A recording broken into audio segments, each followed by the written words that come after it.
Hi students, இன்றைக்கி 12th ஸ்டாண்டர்டோட first chapter முழுமை பெறா பதிவேடுகளிலிருந்து கணக்குகள் பார்க்குறோம். 7வது சம் பார்த்துக்கிட்டு இருக்கோம். 2018 ஏப்ரல் 1 அன்று சுபா தன்னுடைய தொழிலை 1,20,000 முதலுடன் தொடங்கினார். அவர் முறையே கணக்கேடுகளை பராமரிக்கவில்லை. 2019 மார்ச் 31 அன்று அவருடைய ஏடுகளில் பெறப்பட்ட விவரங்கள் பின்வருமாறு. இது எப்படின்னா, நம்ம பழைய சம் எப்படி பார்த்தோமோ அதே தான். இதில் என்ன செஞ்சுருக்காங்கன்னா, முதல் அப்படின்னு சொல்கிறத முன்னாடியே கொடுத்துட்டாங்க, மேலே கொடுத்துட்டாங்க. அதுக்கடுத்து ஒரு விபரம் கொடுத்துருக்காங்க. அது விபரம் என்னென்னு பார்க்கணும். நம்ம இறுதி கணக்குகளில் எப்படி போட்டோம் அதே தான். வியாபார கணக்கு, லாப நட்ட கணக்கு, அதுக்கடுத்து இருப்பு நிலை குறிப்பு போட்டோம். இருப்பு நிலை குறிப்பில் சொத்துக்கள் பொறுப்புகள் பார்த்துருந்தோம். அதே மாதிரி அப்படியே தான் சொத்துக்கள் பக்கம் பொறுப்புகள் பக்கம் கண்டுபிடிக்கிறோம். கண்டுபிடிக்கிற ஆன்சர் பேர் முதல். முதல் எப்போவுமே எந்த பக்கம் வரும் அப்படின்னு பார்த்தோன்னா பொறுப்புகள் சைடு தான் முதல் வரும். ஸோ நம்ம எப்போதும் போல் கண்டுபிடிக்க போகிறோம் முதல். ஓகேயா? இப்போ ஃபஸ்ட்டு எடுத்தோன்னே பார்க்குறோம், வரிசையை பார்த்துட்ருக்கோம். ஃபஸ்ட்டு எடுத்தோடனே வங்கி மேல்வரை பற்று. வங்கி மேல்வரை பற்று அப்படின்னு சொல்கிறது எந்த சைடு வரும் அப்படின்னா, சொத்துக்களாக பொறுப்புக்களான்னு பார்த்தா நம்ம கடன் வாங்கியிருக்கோம், நம்ம கைக்கு மேலே அதிகமாக கடன் வாங்கியிருக்கோம், அதை கொடுக்கணும். அப்போ அது என்னவா இருக்கும் அப்படின்னு பார்த்தீங்கன்னா பொறுப்புகள். ஓகேயா? அடுத்து கடனாளிகள். கடனாளிகள் அப்படின்னு சொல்கிறதுல இருக்கிற சம்மில் நான் அதுக்கு எக்ஸ்பிளைன் பண்ணியிருக்கேன். கடனாளிகள்னு சொன்னால் யார் அப்படின்னு பார்த்தேன்னா, நம்ம ஒருத்தவங்களுக்கு கொடுத்துருந்தோம்னா அதுக்கு பேர் என்னதுப்பா? கடனாளிகள். நம்ம ஒரு 4 பேருக்கு கடன் கொடுத்துருக்கோம். அப்போ அவங்க 4 பேர் எனக்கு யார் அப்படின்னு பார்த்தீங்கன்னா கடனாளிகள். அப்போ அவங்களுடைய பணம் எனக்கு எப்போவுமே எதுவாக இருக்கும்? சொத்து. அப்போ கடனாளிகள் என்னவாக வருது? சொத்துக்கள். பெறுதற்குரிய மாற்றுச்சீட்டு. பெறுதற்குரிய மாற்றுச்சீட்டு அப்படின்னு சொல்கிறதும் ஒரு வகையான சொத்து தான். ஓகேயா? அதுக்கடுத்து கணினி. கணினினா கம்ப்யூட்டர். கம்ப்யூட்டர்னு சொல்கிறது என்னவாக இருக்குது? எனக்கு ஒரு சொத்து. இயந்திரம். இயந்திரம் சொல்கிறது மிஷின். மிஷின் என்னதுப்பா? சொத்து. அதுக்கடுத்து சரக்கிருப்பு. சரக்கிருப்பு அப்படின்னு கொடுத்துருக்காங்க. சரக்கிருப்பு தொடக்க சரக்கிருப்பாக இருந்தாலும் சரி தான், இறுதி சரக்கிருப்பாக இருந்தாலும் சரி தான், ரெண்டுமே நமக்கு என்னவாக இருக்கும்? சொத்து தான். அதுக்கடுத்து கடன் நீந்தோர். கடன் நீந்தோர் என்பவர் யார் அப்படின்னா, எனக்கு கடன் கொடுத்தவங்க, இந்த பிஸ்னஸுக்கு எனக்கு காசு கொடுத்தவங்க எல்லாருமே யாருமா? கடன் நீந்தோர். அப்போ கடன் நீந்தோர் அப்படின்னா எனக்கு பணம் கொடுத்தவங்களுக்கு நான் எப்போ இருந்தாலும் என்ன செய்யணும்? பணம் கொடுக்கணும். அப்போ அது என்னதுமா? பொறுப்புகள். ஓகே. அடுத்து செலுத்தற்குரிய மாற்றுச்சீட்டு. அதே தான், செலுத்தற்குரிய மாற்றுச்சீட்டும் நம்ம வாங்கினதுக்கான பணத்தை ரிட்டர்ன் பண்ணணும். அப்போ அதுவும் என்னது? பொறுப்புகள். அடுத்து கை ரொக்கம். கை ரொக்கம் சொல்கிறது சொத்துக்கள். சரியா? கையில் இருக்கிற பணம். இது மாதிரி இந்த பாக்ஸில் இருக்கிறதுல எது சொத்துக்கள் எது பொறுப்புகள் நம்ம பிரிச்சுக்கணும். அதுக்கடுத்து என்ன பார்க்குறோம் அப்படின்னு பார்த்தீங்கன்னா, கீழே இவ்வாண்டில் அவர் தன்னுடைய சொந்த பயனுக்காக 30,000 எடுத்துக்கொண்டார். இவ்வாண்டில் அவர் கொண்டு வந்த கூடுதல் முதல் 40,000. இவருடைய லாபம் அல்லது நட்டத்தை கண்டறிவோம். ஓகே. இப்போ ஒரு 5 சம்மாக நம்ம முதல் 5 சம் பார்த்தோம். அது என்ன பார்த்தோம்னா, லாபம் அல்லது நட்டம் கண்டறியது எப்படின்னு பார்த்தோம். ஓகேயா? 6வது சம் எப்படி பார்த்தோம்னா, தனித்தனியாக லாபமாக, அதாவது முதல் எப்படி கண்டுபிடிக்கிறது அப்படின்னு சொல்லி பார்த்தோம். இப்போ அது 2 சேர்ந்த மாதிரி இருக்குது. ஸோ இதெல்லாம் 5 மார்க் சம்மாக எப்போவுமே வரக்கூடிய சம்முகள். சரியா? இதை நம்ம விரிவாக பார்ப்போம், இந்த சம் எப்படி போடணும்னு. ஓகேயா? ஓகே ஸ்டூடெண்ட்ஸ், இப்போ நம்ம சம்மை படிச்சிட்டோம். இப்போ என்ன செய்ய போகிறோம் அப்படின்னா, சம் போட்டு பார்க்குறோம். என்ன சம் பார்க்குறோம் அப்படின்னு பார்த்தீங்கன்னா, 7வது சம் பார்க்குறோம். பேஜ் நம்பர் 32 பார்த்துட்ருக்கோம். ஓகேயா? 32 பார்த்துட்ருக்கோம். அதுக்கடுத்து பார்த்திங்கன்னா யாரோட கணக்குன்னு பார்க்குறோம். யாரோட கணக்கு பார்த்துக்கிட்டு இருக்கோம் அப்படின்னு பார்த்தோன்னா, சுபா என்பவரின் 2019 மார்ச் 31 நாளைய நிலை அறிக்கை. ஓகே. இப்போ பார்த்துட்டு இருக்கிறது கணக்கு பேர் என்னம்மா? நிலை அறிக்கை. சுபா என்பவரின் 2019 மார்ச் 31 நாளைய நிலை அறிக்கை. ஏன் மார்ச் 31 அப்படின்னு பார்த்தோன்னா, நம்ம கணக்கில் என்ன கொடுத்துருக்காங்கன்னு பார்க்கும்போது, இங்கே தொழில் தொடங்கினது எப்போ அப்படின்னா, ஒரு தொழில் தொடங்கியிருக்காங்களே அது 1,20,000 முதலுடன் தொழில் தொடங்குறாங்க. அப்போ தொழில் தொடங்கினது ஏப்ரல் 1. சரியா? அப்போ எப்போவுமே கணக்கு வந்து முடிக்கிற வருஷத்தை தான் நம்ம போடணும்.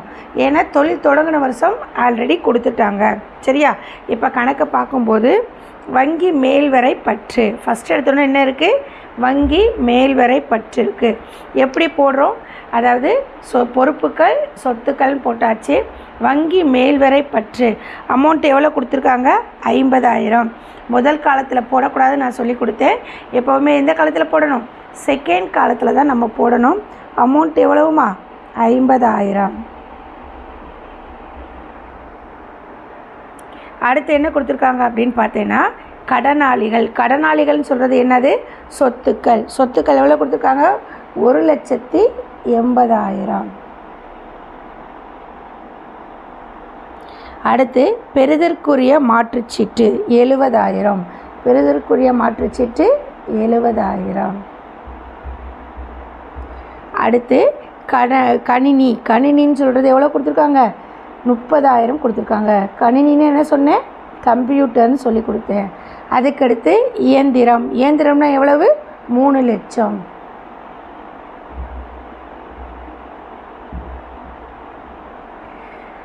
அதுக்கடுத்து சரக்கிருப்பு அப்படின்னு சொன்னால் 1,60,000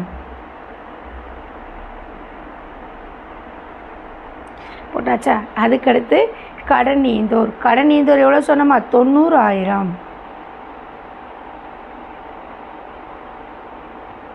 அதுக்கடுத்து பெறுதற்குரிய மாற்றுச்சீட்டு 2,40,000. அதுக்கடுத்து கைரொக்கம் 60,000.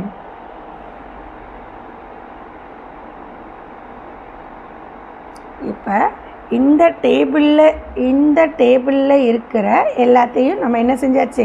எடுத்து எழுதியாச்சு. அதற்கப்புறம் என்ன செய்யணுமா? கண்டுபிடிக்க போகிறோம். என்ன கண்டுபிடிக்கணும் அப்படின்னு பார்த்தீங்கன்னா நம்ம எழுதுனதை கண்டுபிடிக்கிறோம். எந்த பக்கம் ஆன்சர் ஃபஸ்ட் எடுத்தவுடனே எந்த பக்கம் நம்ம அதிகமாக எழுதியிருக்கோன்னு பார்க்குறோம். எந்த பக்கமாக அதிகமாக எழுதியிருக்கோம் அப்படின்னு பார்க்கும்போது சொத்துக்கள் பக்கம் எழுதியிருக்கோம். அப்போ சொத்துக்கள் பக்கம் 1 2 3 ஒரு 3 லைன் விட்டு ஒரு கோடு போட்டுக்குங்க.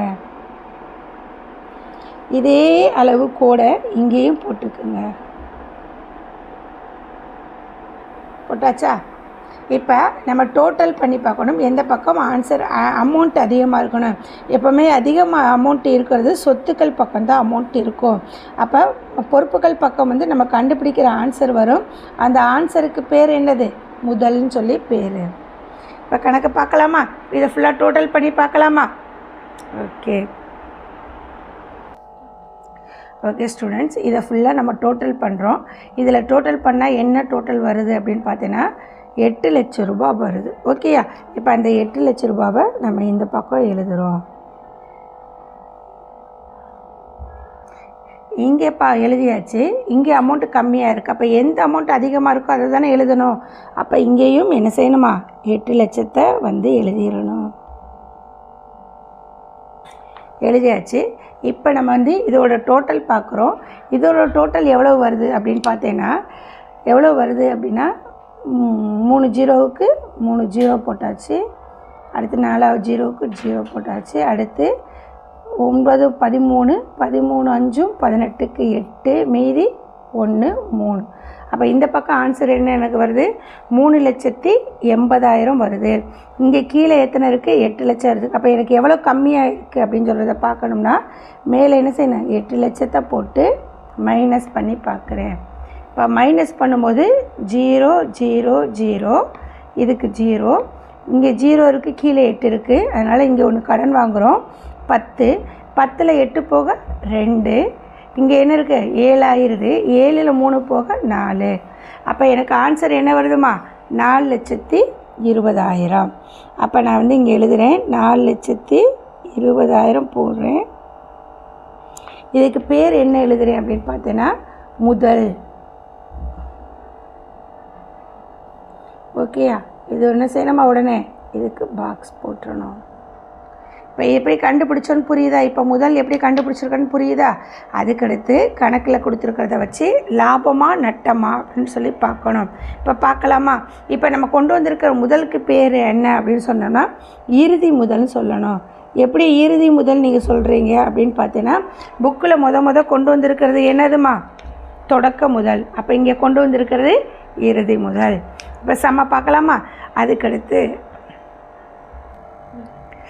ஓகே, இப்போ நம்ம அந்த கணக்கில் என்ன பார்க்கலாம் அப்படின்னு பார்த்தீங்கன்னா இவங்க சுபா தன்னுடைய தொழிலை 1,20,000 முதலுடன் தொடங்குறாரு அப்படின்னு சொல்லியிருக்காங்க. அப்போ முதல் தொடங்குறதுக்கு பேர் என்னது? தொடக்க முதல். ஓகேயா? அப்போ தொடக்க முதல் நம்ம புக்கிலேயே கொடுத்துட்டாங்க. அதுக்கப்புறம் கீழே அந்த அட்டவணை கீழே பார்த்தீங்கன்னா சொந்த பயனுக்காக எடுத்தது 30,000 கொடுத்துருக்காங்க. அவ்வாண்டின் கூடுதல் முதல் 40,000 கொடுத்துருக்காங்க. அப்போ நமக்கு இப்போ என்ன தேவையாக இருக்குது அப்படின்னா இறுதி முதல் தேவையாக இருக்குது. ஸோ அந்த இறுதி முதலும் நம்ம இந்த கணக்கில் எழுதியிருக்கோம். அப்போ இறுதி முதல் எழுதும்போது எப்படி எழுதுகிறோம் அப்படின்னு பார்த்தீங்கன்னா 4,20,000 எழுதாச்சா? அப்புறம் கணக்கில் எவ்வளோ கொடுத்துருக்காங்க? எடுப்பு 30,000 இல்லையாச்சா? அடுத்த கணக்கில் என்ன கொடுத்துருக்காங்க? கூடுதல் முதல் 40,000. கூடுதல் முதல் 40,000 எழுதிடுவோம். அதுக்கப்புறம் தொடக்க முதல் கண்டுபிடிக்கணும். தொடக்க முதல் எவ்வளவு அப்படின்னு பார்த்தீங்கன்னா கணக்கில் எவ்வளோ கொடுத்துருக்காங்க? 1,20,000. நம்ம எப்போவுமே என்ன செய்யணும் அப்படின்னா இந்த நம்பர்ஸ் எல்லாம் ஃபஸ்ட்டு அப்ளை பண்ணி வச்சுட்டு அதுக்கப்புறம் என்ன செய்யணும்? சம் போடும்போது ரொம்ப ஈஸியாக இருக்கும். அப்பப்போ அதை பார்த்தோம்னா மிஸ் பண்ணிடுவோம். எப்போவுமே சொல்லியிருக்கோம் இறுதி முதல் கூட்டுக எடுப்பு கழிக்க கூடுதல் முதல். கிடைக்கிற ஆன்சருக்கு பேர் சரி கட்டப்பட்ட இறுதி முதல் கழிக்க தொடக்க முதல். ஓகேயா? இப்போ நம்ம இந்த ஃபார்மட் பிரகாரம் எழுதியிருக்கோம். இது கரெக்டாக ஆன்சர் வருதான்னு பார்க்குறோம். 4,20,000 30,000 டோட்டல் பண்ணால் எவ்வளோ கிடைக்குதுமா? கூட்டினா 4,50,000. அடுத்து கழிக்க கூடுதல் முதல். கூடுதல் முதல் எவ்வளோ கொடுத்துருக்காங்க? 40,000. 4,50,000 40,000 கழிச்சோம்னா எவ்வளோ கிடைக்குதுமா? 4,10,000. இப்போ 4,10,000 இருக்குது. கழிக்க தொடக்க முதல் எவ்வளோ இருக்குது? 1,20,000. 4,10,000 1,20,000 கழிச்சோம்னா நமக்கு ஒரு ஆன்சர் கிடைக்கும். இது லாபமா நட்டமா அப்படின்னு தெரிஞ்சுக்கிறதுக்கு எப்போவுமே சொல்லி கொடுத்த மாதிரி இங்கே மேலே இருக்கிற நம்பர் பெரிய நம்பரும் கீழே இருக்கிற நம்பர் சின்ன நம்பராகவும் இருந்தால் நமக்கு கிடைக்கிற ஆன்சர் என்னவாக இருக்கும்? லாபமாக இருக்கும். இப்போ நம்ம ஆன்சர் பார்க்குறோம். 0 0 0. இங்கே இந்த 0க்கு 0 போட்டாச்சு. அடுத்து இங்கே 1 இருக்குது, கீழே 2 இருக்குது. அப்போ இங்கேருந்து கடன் வாங்கினா என்னவாயிருதுமா?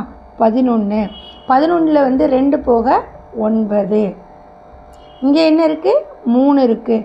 3ல் 1 போக 2. இப்போ நமக்கு ஆன்சர் என்ன கிடைக்கிது? 2,90,000.